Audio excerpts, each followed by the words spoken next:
Hello student, स्वागत है आप सभी का हमारे यूट्यूब चैनल मृत्युंजय एकेडमी पर। आज हम लोग बात करेंगे एक नए टॉपिक मैट्रिक्स की। पिछले टॉपिक में आपने पढ़ा था इनवर्स ट्रिग्नोमेट्री फंक्शन। आज नया टॉपिक है आपका मैट्रिक्स, आपके सामने लेके आए हैं एक्सरसाइज 3। तो सबसे पहले बात करते हैं मैट्रिक्स दिया किसने था। तो मैट्रिक्स दिया था जे सिल्वेस्टर ने 1850 में, ठीक है। इसके बाद 1858 में आर्थर केले ने इसको नाम दिया आब्यू। पहले मैट्रिक्स नाम दिया 1850 में जे सिल्वेस्टर ने, और 1858 में इसी को नाम दिया मैट्रिक्स आर्थर केले ने। अब देखो बेटा, इसका उपयोग बहुत जगह होता है और जब से कंप्यूटर आया, कंप्यूटर के क्षेत्र में भी इसका बहुत ज्यादा उपयोग होने लगा। तो मैट्रिक्स है क्या, ठीक है, मैट्रिक्स है क्या, देखें सवाल।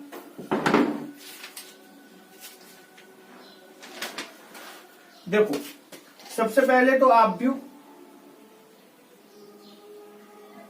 मैट्रिक्स जिसे कहते हैं, ठीक है, हिंदी में इसे क्या कहते हैं, आब्यू।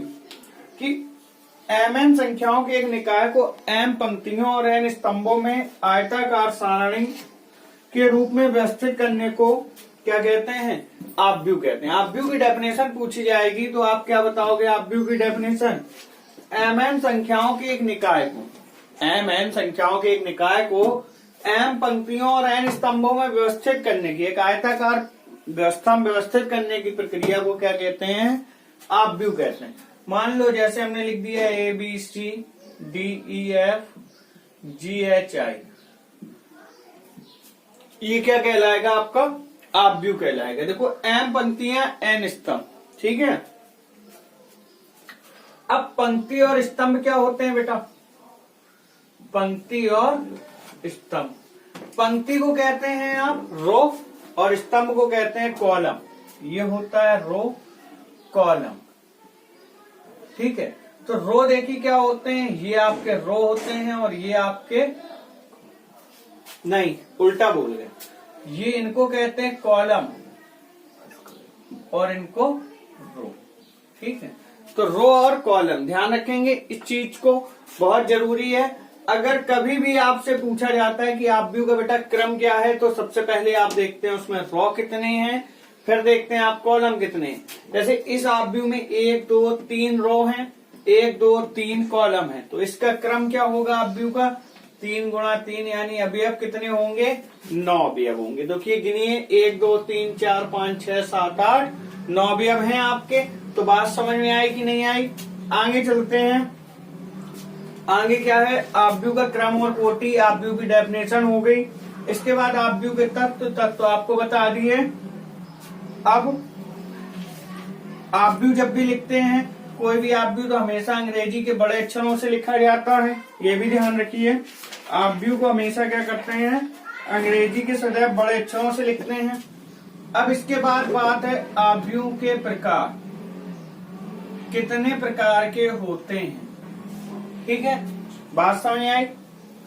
सबसे पहले जैसे हम आपसे कह रहे हैं क्षैतिज आब्यू, हॉरिजॉन्टल मैट्रिक्स, क्षैतिज आब्यू।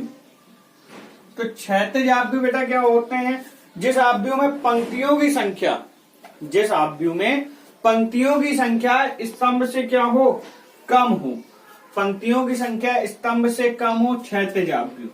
जैसे मान लो हम लिख दें 1 2 3 4 5 6।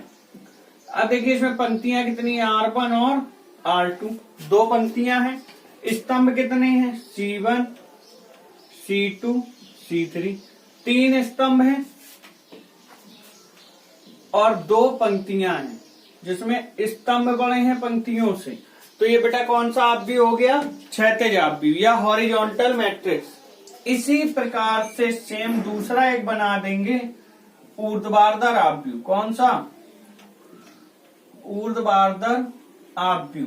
इसमें क्या होता है, इसमें आपकी जो रो होती हैं यानी पंक्तियां वो बड़ी होती हैं। देखो 1 2 3, 3 पंक्तियां हैं, बड़ी हैं 2 स्तंभ से। तो इस आब्यू को क्या नाम दिया, ऊर्ध्वाधर आब्यू। तो क्षैतिज आब्यू और ऊर्ध्वाधर आब्यू, बात समझ में आई इतनी। अब जैसे बेटा हम कह रहे हैं विकर्ण आव्यूह,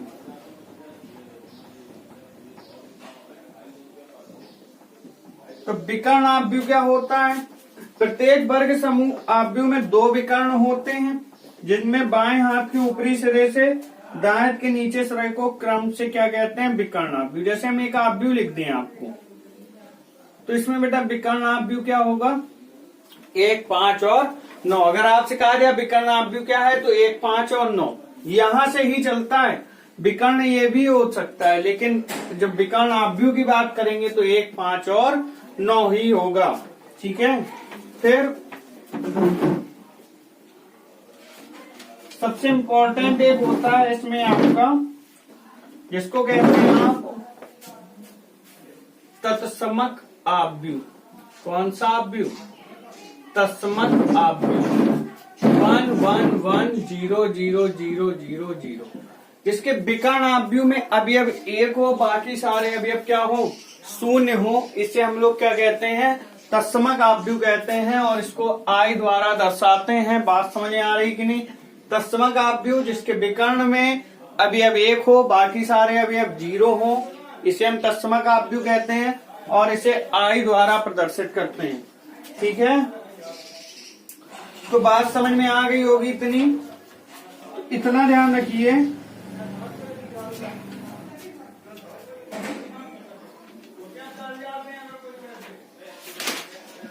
अब बात करते हैं हम एक्सरसाइज 3A की।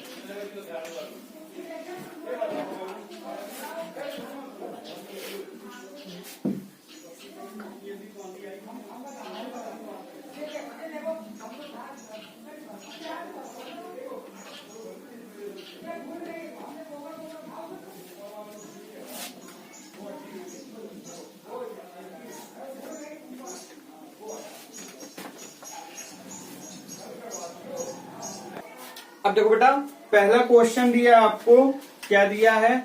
उसमें कहा है एक आव्यूह। आव्यूह क्या लिखा है? 2, 2, 1, -3, 0, 4, 4, -4, 7, 7, 6, 5। ये एक आव्यूह दिया है।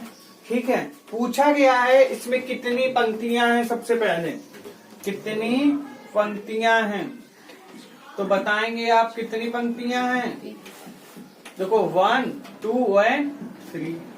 अब पूछा है कितने स्तंभ हैं, कितने स्तंभ हैं, तो 4 हो गए। 1, 2, 3, 4।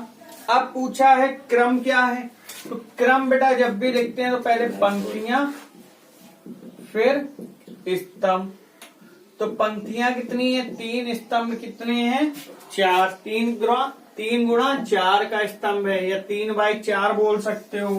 कह रहे हैं इसमें कुल कितने अवयव हैं, तो कुल अवयव जो होते हैं या तो गिनती कर लो या क्रम का गुणा कर दो। 3 चौके 12।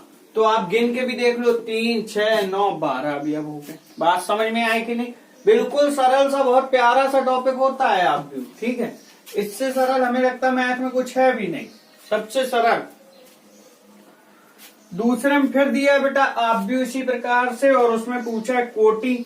तो कोटि कहें या क्रम एक ही बात होती है, ध्यान रखिएगा। कोटि बोले या क्रम, अवयवों की संख्या।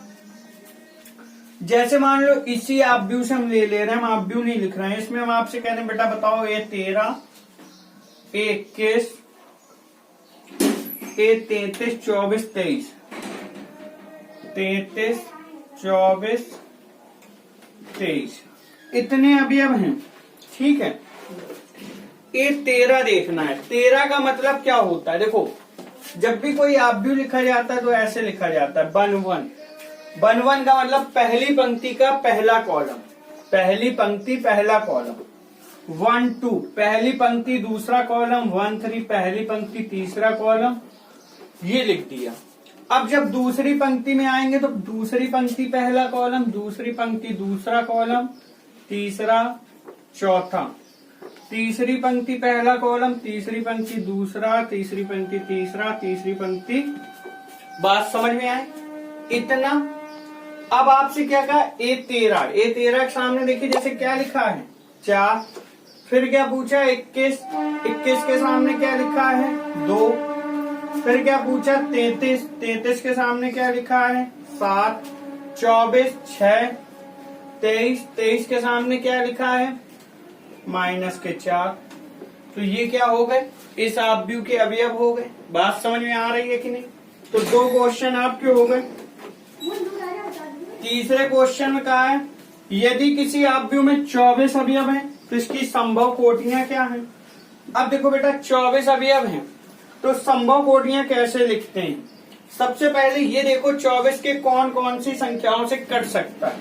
तो 1 से तो कोई भी संख्या कट सकती है, 2 से, 3 से, 4, 6, 8, 12 और इतनी संख्याओं से 24 में भाग जा सकता है। जब इतनी संख्याओं से 24 में भाग जा सकता है तो हमने ये सारी संख्याएं क्रमबद्ध तरीके से लिख ली। अब देखो बेटा कोटियां कैसे लिखते हैं, सबसे लास्ट, फिर पहला लास्ट, पहला लास्ट, पहला लास्ट, इस तरह से चलते हैं। तो 1 24 या 24 एक पंक्ति 24 कॉलम हो या 24 पंक्ति 1 कॉलम हो तो 2 संभव कोटियां हो गई। फिर 2 पंक्ति 12 कॉलम हो या 12 पंक्ति 2 कॉलम हो। इसी प्रकार से बेटा 3 पंक्ति 8 कॉलम हो, 8 पंक्ति 3 कॉलम हो, 4 पंक्ति 6 कॉलम हो, 6 पंक्ति 4 कॉलम हो। तो संभव कोटियां क्या हो गई, इतनी संभव कोटियां हो जाएंगी आपकी। कौन कौन सी हैं, ये हैं। बात समझ आ रही। कह रहे अगर इसी में 13 अवयव होते तो 13 में बेटा 1 का भाग जाता है 13 का, इसके अलावा कुछ बनता नहीं है। तो 1 पंक्ति 13 कॉलम हो जाते या 13 पंक्ति 1 कॉलम हो जाता तो हो सकता था। बात समझ में आ रही है। जैसे आपसे कहा यदि किसी आव्यूह में 18 अवयव हो तो 18 में देखो बेटा 1 का, 2 का, 3 का, 6 का, 9 का, 18 इतनी संख्याओं से भाग लगता है। तो कौन कौन सी संभव कोटियां, 1 18, 18 1, 2 9, 9 2, 3 6, 6 3। तो इतनी आपकी संभव कोटियां बन जाएंगी। ठीक है। फिर आपसे बोला 5वें नंबर में एक आव्यूह 2x2 का, कितने y कितने का, जिसमें 2 पंक्ति हो 2 कॉलम हो। रचना कीजिए a बराबर aij। ये बेटा मॉड होता है, इसको बोलते हैं महत्तम पूर्णांक फलन, जिसके अभी हम निम्नलिखित प्रकार से जब महत्तम पूर्णांक फलन कहते हैं। aij कितना दिया है, i + 2j का स्क्वायर बटे 2 इतना दिया है। तो देखो भाई अब ये दिया है तो अब देखो क्या क्या निकलता है। जब 2x2 का आव्यूह लोगे तो 11 12 21 22, मतलब पहली पंक्ति पहला कॉलम, पहली पंक्ति दूसरा कॉलम, दूसरी पंक्ति पहला कॉलम और दूसरी पंक्ति। तो अब इन्हें कैसे निकालेंगे, जैसे A11 निकालोगे तो यहाँ I और ये J, मतलब I 1 और J का मान 1, 1 + 2 × 1 बटे 2, 2 एकम 2, 1 3, 3 का स्क्वायर 9 बटे। अब A12 निकालना है तो I कितना हो गया 1 और J कितना हो गया 2। तो I की जगह 1 और J की जगह 2 बटे 2। तो 2 दूनी 4, 1 5, 5 का स्क्वायर 25 बटे। ठीक है। अब देखिए हमें क्या निकालना है, 21 और 1 22। तो 21 यानी IJ। ठीक है। तो क्या रखेंगे 2 + 2 × 1 का स्क्वायर बटे 2, 2 एकम 2, 2 2 4, तो 4 का स्क्वायर 16 बटे 2 कितना हो गया 8। ठीक है। फिर इसके बाद A22, तो 2 + 2 × तो 2 दूनी 4, 4 2 6 का स्क्वायर 36 बटे 2, तो कितना हो गया भाई, ये आ गए चारों अवयव। अब कैसे लिखना है, इनकी जगह 11 की वैल्यू कितनी थी आपकी 9 बटे 2, 12 कितना है 25 बटे 2, 21 8 और 22 18। तो ये आपका एक आव्यूह तैयार कर दिया आपने। बात समझ में आ रही है कि नहीं? इस तरह से आपको निकालना है। जैसे दूसरा दिया एक और देखिए, ए आई जे आई प्लस जे का स्क्वायर बटे 2।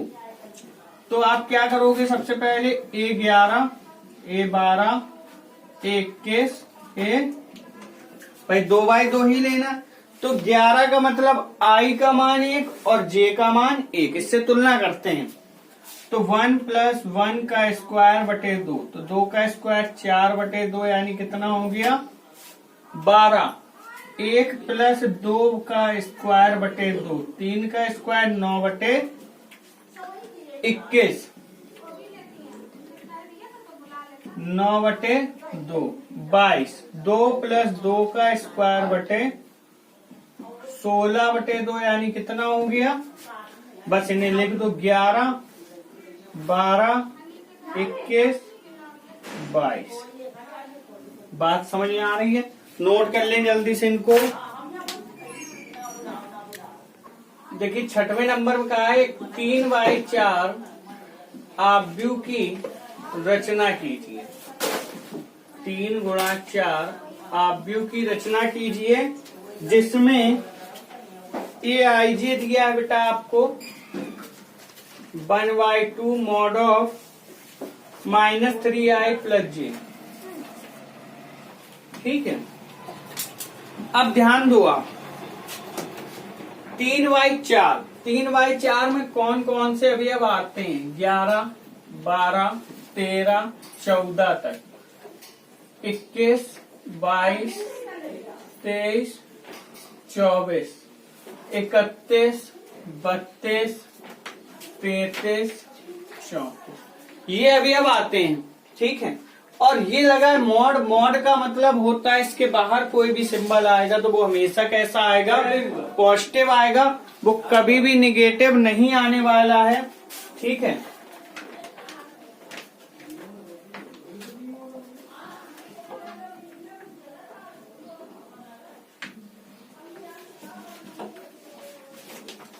-2/2 यानी 2/2 कितना हो गया? माइनस में आता, बट मॉड लगा है तो किस में आएगा बेटा? प्लस में आएगा। अब ऐसे ही A12, तो -3 × 2 + 3 × 1 + 2, I1 J2। ठीक है, तो -3 + 2 -1/2 यानी बाहर आएगा 1/।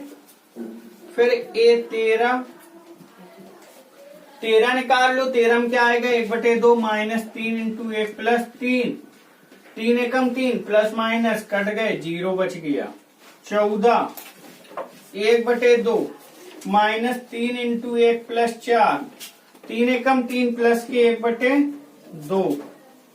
फिर 21, -3 × 2 + 1, तो 3 दूनी 6, 5/2। 22, 1/2 -3 × 2 + 2। ठीक है, 3 दूनी 6, -4/2, तो प्लस के 4/2 कितना आ गया? 2 आ गया। 21, 22 तक हो गया। अब देखो बेटा 23,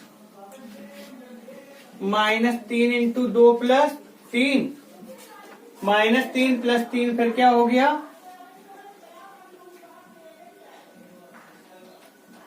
24,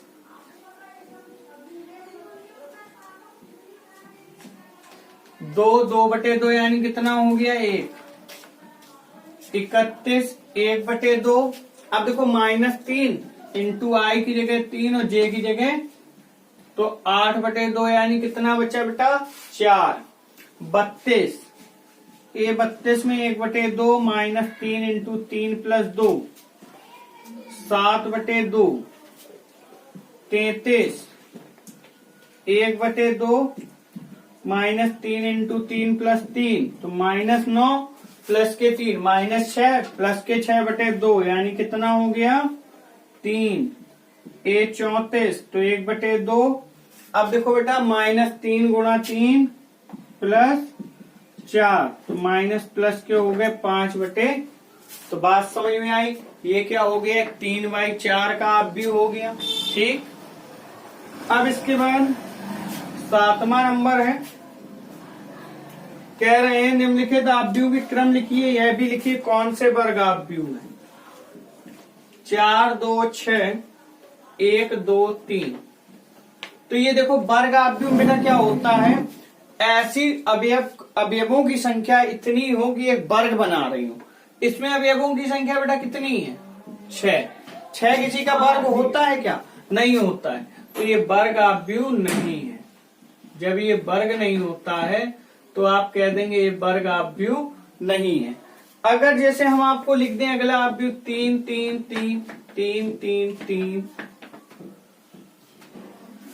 तो देखो बेटा अवयवों की संख्या कितनी है, 9, और 9 होता है 3 का वर्ग होता है, तो ये वर्ग आव्यूह है। अब देखो एक तरीका तो ये हो गया, अवयवों की संख्या गिन लो आप तो पता चल जाएगा वर्ग है या नहीं है, या जितनी पंक्ति हो उतने ही कॉलम, 3 पंक्ति 3 कॉलम, यानी क्रम क्या है 3/3, वर्ग आव्यूह है। 2 पंक्ति 2 कॉलम, वर्ग आव्यूह है। 4 पंक्ति 4 कॉलम, वर्ग आव्यूह है। 1 पंक्ति 1 कॉलम, वर्ग आव्यूह है। ठीक है, अगर इनका क्रम रो और पंक्तियों की संख्या समान है तो भी ये क्या होता है, वर्ग आव्यूह होते हैं। बात समझ में आई इतनी। जैसे नेक्स्ट लिख दिया 3 - 2 4, तो इसमें देखो पंक्ति 1 है, रो कॉलम 3 है, यानी रो 1 और कॉलम 3, तो 1 3 का क्रम है, तो क्या वर्ग आव्यूह होगा, नहीं होगा। ठीक है, एक्स वाई जेड, अब देखो इसमें 3 1 का क्रम हो गया तो भी क्या होगा, वर्ग आव्यूह नहीं होगा। 1 2 3 4, देखो 2/2 है तो क्या होगा, वर्ग आव्यूह है। क्या कहोगे, वर्ग आव्यूह है। फिर ए बी, तो ये क्या हो गया, 1/2, नहीं होगा। बात समझ में आ रही इतनी कि नहीं। वर्ग आव्यूह क्या होते हैं, जिसके रो और कॉलम की संख्याएं समान हो, यानी उसकी कोटि में हमेशा दोनों चीजें समान आए, ऐसे आव्यूह को वर्ग आव्यूह कहते हैं। या अवयवों की संख्या एक वर्ग बनाए तो भी वर्ग आव्यूह हो सकता है। आप पहचानना डिपेंड इस बात पे करता है आप किस तरह से देखते हो, अवयवों की संख्या से देखते हो या क्रम से देखते हो। बात समझ आ रही है, नोट कर लें जल्दी से फटाफट।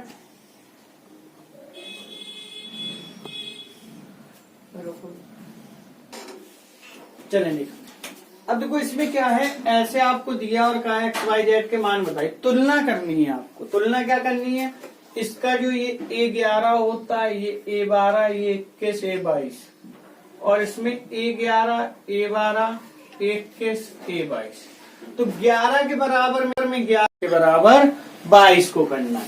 तो देखिए 2x + y = 10 और x - y = -1।